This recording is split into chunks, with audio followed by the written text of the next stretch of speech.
oras ng aking sundo. Makakarating kaya ako dito ng alas 9?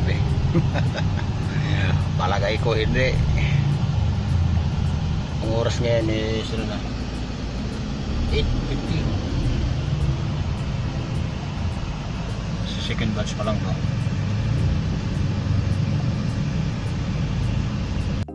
Pag mga ganitong sitwasyon, dapat madiskarte ang driver. Kung saan maluwag, doon ka lulusot. Second batch na ako. First batch ko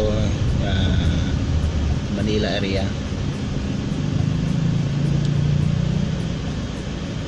Ano sa 5 past 5, 5:15 ako umalis, sundo. Nakabalik ako ng opisina is 7 past 7 na rin, 7:15 na rin yun. Tapos nagkape lang tayo. Hindi ko na sinod dahil magmamadali na. Dini na.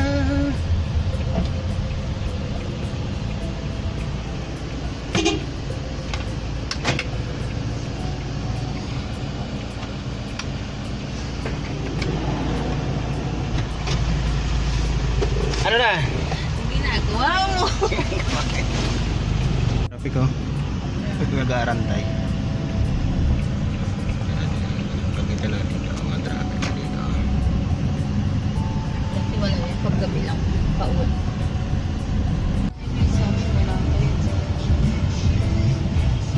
Kaya mo na almusal.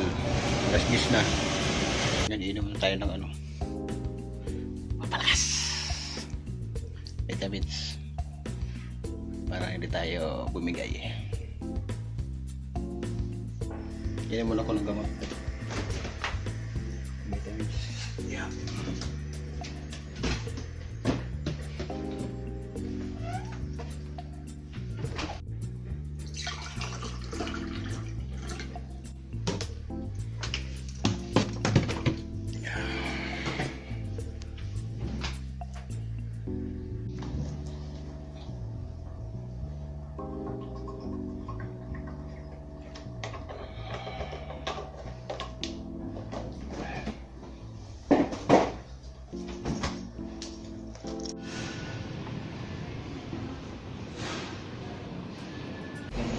Huhulog muna ko ng ano sa bangko.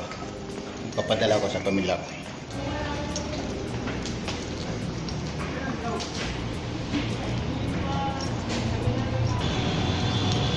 Habang mahaba pa yata ang pila. Mahaba ang pila. Kailangan ko sa opisina. Siguro mamaya na lang.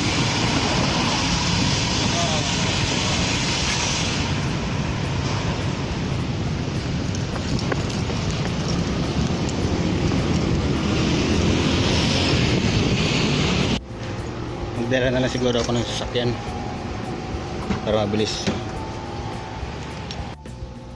Ito yun guys, wala na lang ko. Wala kang sakayin. Nasa di ko nakuha yung susi. Ayun na, may susi na.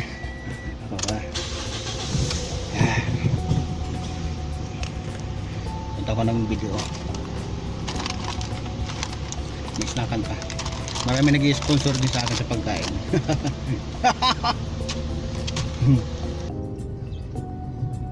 Sa machine lang kung magkano hulog. Tara.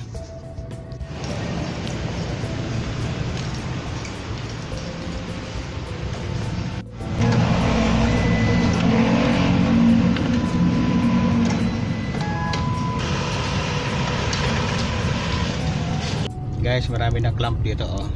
Yung kulay dilaw. Dito kasi sa Makati area bandang op ya. Tumingin ka dai. Tumingin. Hindi ka na tumingin. Nawala tuloy ako sa akin sinasabi. Siya na nga guys. Ito na ulit sa cry. Rugi.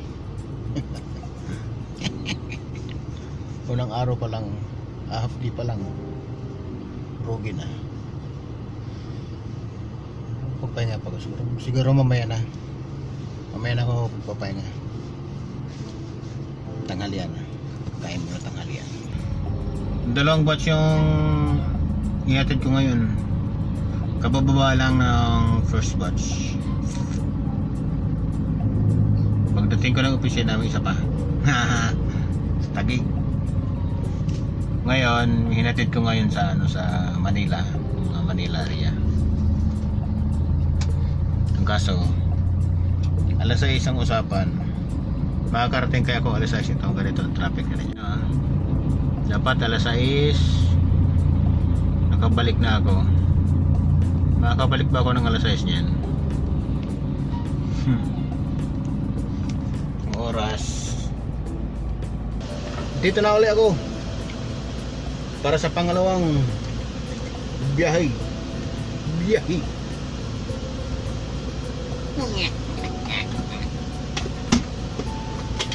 Pahinga muna ako.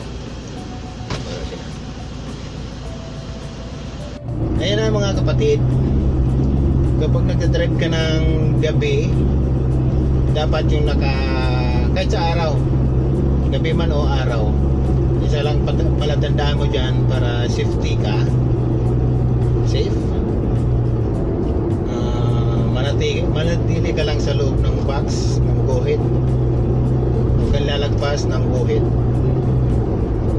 Yan, pag nandyan ka, yan, safety ka dyan. Kapag nakaganyan ka, halimbawa ganyan, nasa gitna ako, ayan, hindi ka, delikado yun dun. Huwag ganon. Huwag ganon. Huwag ganon. Kaya lang, sa gitna ka lang dapat.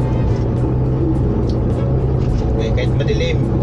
Pag madilim naman, yung palatandaan mo lang yung guhit. Yan lang ang nag-guide sa'yo. Kahit walang ilaw. Basta may guhit lang. Yan. Kuha na. Saka pag itong straight lane, ibig sabihin yan, bawal lipat-lipat ng linya.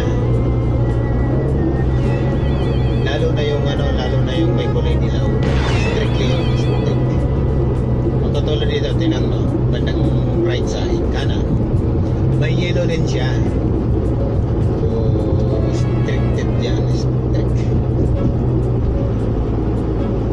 Huwag lilipat ng pag nandiyan sa loob, ganyan na. Dahil kung may bantay man, ang violation mo niyan ay